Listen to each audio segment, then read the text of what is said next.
Salam, Bapak, Ibu, saudara-saudara sekalian. Bertemu kembali dalam penjelasan pelajaran firman Tuhan. Hari ini, Sabat, tanggal 21 bulan Maret tahun ke-2026. Judul pelajaran hari ini, yang juga merupakan tema utama untuk pelajaran sepanjang pekan ini, adalah berdiri dalam seluruh kehendak Allah. Pelajaran sepanjang pekan ini akan merujuk pada kitab-kitab berikut ini. Kitab Kolose 4 ayat 7 sampai 18. Lalu kitab Efesus 6 ayat 21. Lalu kitab Kisah 15 ayat 36 sampai 40. Lalu kitab 2 Timotius 4 ayat 10 dan 11. Lalu kitab 2 Petrus 3 ayat 10 sampai 14. Dan kitab Yesaya 60 ayat 1 sampai 3. Sebagai ayat hafalannya terdapat dalam kitab 1 Tesalonika 5 ayat ke-18. Demikian firman Tuhan. Mengucap syukurlah dalam segala hal. Sebab itulah yang dikehendaki Allah di dalam Kristus Yesus bagi kamu. Bapak, Ibu sekalian, pembahasan dari pelajaran hari ini menegaskan bahwa pelayanan Paulus tidak pernah berdiri sendiri, melainkan selalu melibatkan jaringan rekan sekerja yang luas dan beragam. Dalam kitab Kolose 4 ayat 7 sampai 18 terlihat bahwa keberhasilan pekabaran Injil sangat bergantung pada kerjasama yang erat antara sesama pelayan. Tuhan Paulus dengan sengaja membangun hubungan yang kuat dengan orang-orang seperti Tikhikus, Epafras, Lukas, dan lainnya untuk memperluas jangkauan pelayanan. Strategi ini menunjukkan bahwa misi tidak hanya berpusat pada satu tokoh, tetapi pada komunitas yang saling mendukung. Selain itu, Paulus juga mengoptimalkan waktu dan sumber daya dengan menjangkau kota-kota penting sebagai pusat penyebaran Injil.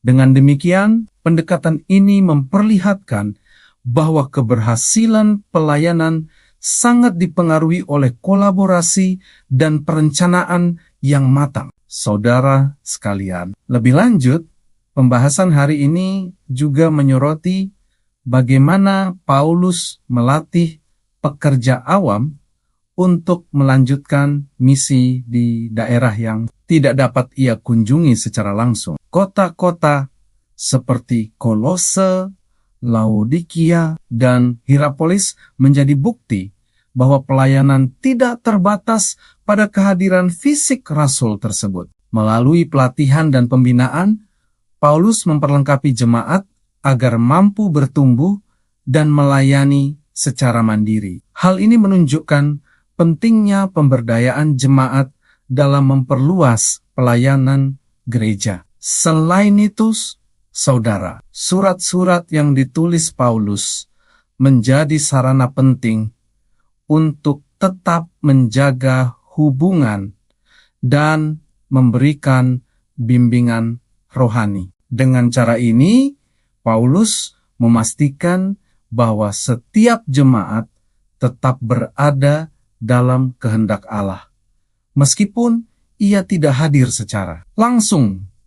Bapak, Ibu, pelayanan Injil bersifat inklusif dan melibatkan berbagai latar belakang, baik Yahudi maupun bukan Yahudi, laki-laki maupun perempuan. Hal ini mencerminkan bahwa kasih dan panggilan Allah tidak terbatas pada kelompok tertentu saja. Paulus memberikan ruang bagi setiap orang untuk berkontribusi sesuai dengan karunia yang mereka miliki. Kehadiran tokoh seperti Nimfa menunjukkan bahwa perempuan juga memiliki peran penting dalam pelayanan jemaat mula-mula. Selain itu, Bapak Ibu, nasihat Paulus kepada Arkhipus menunjukkan pentingnya tanggung jawab pribadi dalam menjalankan tugas pelayanan. Setiap individu dipanggil untuk setia dalam panggilan yang telah dipercayakan Tuhan kepadanya.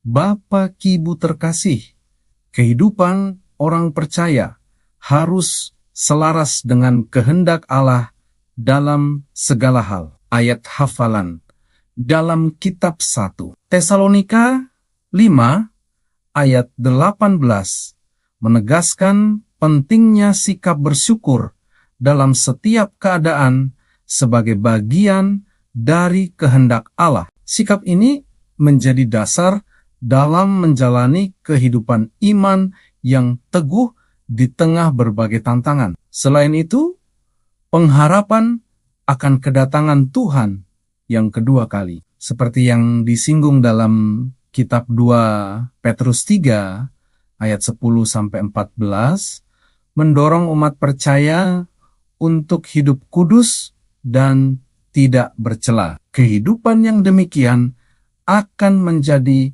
kesaksian yang kuat bagi dunia sekitar. Berdiri dalam seluruh kehendak Allah berarti hidup dalam ketaatan, kesetiaan, dan pengharapan yang teguh. Saudara-saudara, kesimpulan dari pelajaran ini adalah bahwa keberhasilan pelayanan Injil sangat ditentukan oleh kerjasama, kesetiaan, dan komitmen untuk hidup dalam kehendak Allah. Paulus memberikan teladan bahwa pelayanan yang efektif membutuhkan perencanaan yang baik serta keterlibatan banyak orang. Pemberdayaan jemaat menjadi kunci dalam memastikan kesinambungan pelayanan di berbagai tempat. Setiap orang percaya dipanggil untuk mengambil bagian